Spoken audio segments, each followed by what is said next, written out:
Alors, les programmes de gestion de risque, on avait convenu en juillet dernier, quand j'ai rencontré les ministres des provinces et des territoires, de se revoir une deuxième fois.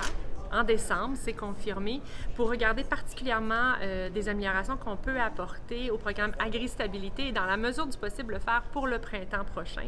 Et aussi de convenir de se donner un peu plus de temps, là, mais de regarder l'ensemble des programmes de gestion de risque parce qu'on est conscient que les risques ont changé, entre autres au niveau climatique et au niveau commercial, et on veut que nos programmes soient mieux adaptés.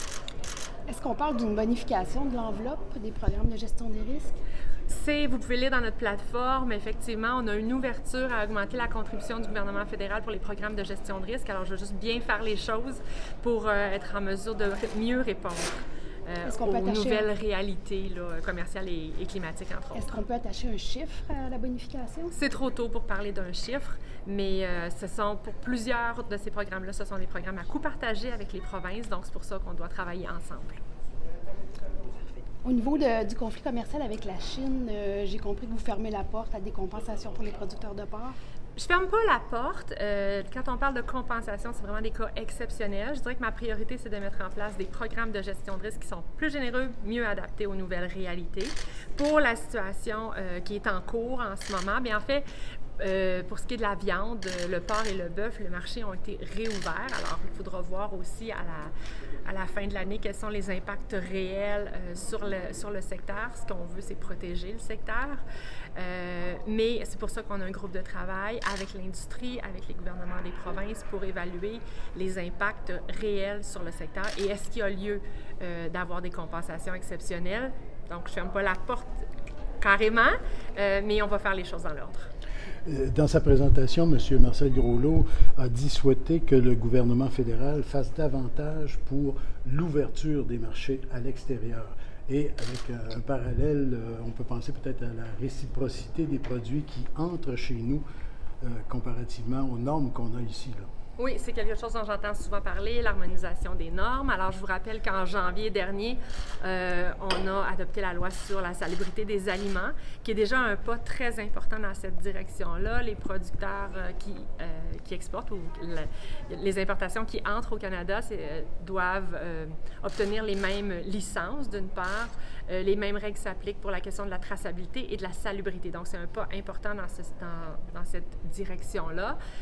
Maintenant, il faut faire la distinction aussi. Des fois, il s'agit de normes qui sont imposées par le gouvernement fédéral. Effectivement, dans d'autres cas, ce sont des normes qu'une industrie s'est donnée pour mieux se positionner sur certains marchés. Dans d'autres cas, il s'agit, par exemple, du bien-être animal ou de la protection de l'environnement. Donc là, c'est plus dur en fait, c'est impossible d'imposer de telles règles dans d'autres pays. Mais on est tout à fait ouvert à regarder des cas particuliers où est-ce qu'on identifie des différences dans les normes là, des produits importés versus ce que nous, on exige ici. Un cas qui me vient à l'esprit, parce qu'il est très concret, du canard qui viendrait de certains pays de l'Est, qui entre ici, qui n'est pas du tout aux mêmes normes que celui que l'on produit ici. Donc, je ne peux pas vous répondre sur le dossier du canard en particulier. Je pourrais regarder si vous voulez avoir plus de détails. Mais on travaille avec les différents secteurs de l'industrie agricole pour identifier les secteurs qui sont à risque ou qui seraient plus désavantagés là, par rapport aux règles des produits qui sont importés. Parlant d'échéancier, vous parlez d'un report de date limite pour les producteurs de lait, étant donné les complications techniques, si on veut. Oui, pour avoir leur premier paiement, qui vient de l'enveloppe de 345 millions de dollars, ils avaient jusqu'à la fin de cette semaine. On reporte jusqu'à la fin de la semaine prochaine parce qu'on fait face à des petits ennuis techniques là, avec le portail de la Commission canadienne du lait.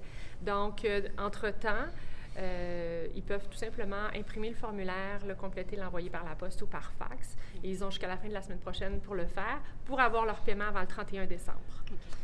Sinon, ils vont recevoir leur paiement entre le 1er janvier et le 31 mars. Pouvez-vous nous expliquer ce qui se passe? C'est vraiment un enjeu technique. Le portail fonctionne bien pour tout ce qui est de procéder au paiement. C'est juste la connexion avec l'externe. C'est pas le système Phoenix. C'est pas, non. Bon, regarde, je peux pas vous l'expliquer, je suis pas informaticienne, là, mais je sais qu'à partir du moment où les données sont entrées dans le système, les paiements se font bien. C'est l'interface avec le public qui est un enjeu. Là. Est-ce qu'il y a des producteurs qui ont déjà commencé à recevoir leur compensation? Je crois que oui. Oui. Autre question? Have any in Quebec have received them yet? Yes. No. Si je peux me permettre. Ah oui, allez-y. Bon, on parlait de M. Trudeau qui va côtoyer M. Trump là, au cours des prochains jours. Ratification de l'ACEUM, est-ce que c'est quelque chose qui est à court terme? Bien, on voit que ça bouge. La ministre Freeland est allée il y a quelques jours. M. Trudeau aussi est dans le circuit, bien évidemment, mais bon, je peux rien. Il n'y a rien d'officiel parce que le projet de loi 100 va devoir repartir, je crois, à zéro. Regardez, on a dit depuis le début qu'on était prêt à signer l'accord et qu'on allait suivre le rythme des États-Unis. Alors, c'est encore notre position. Merci. Merci.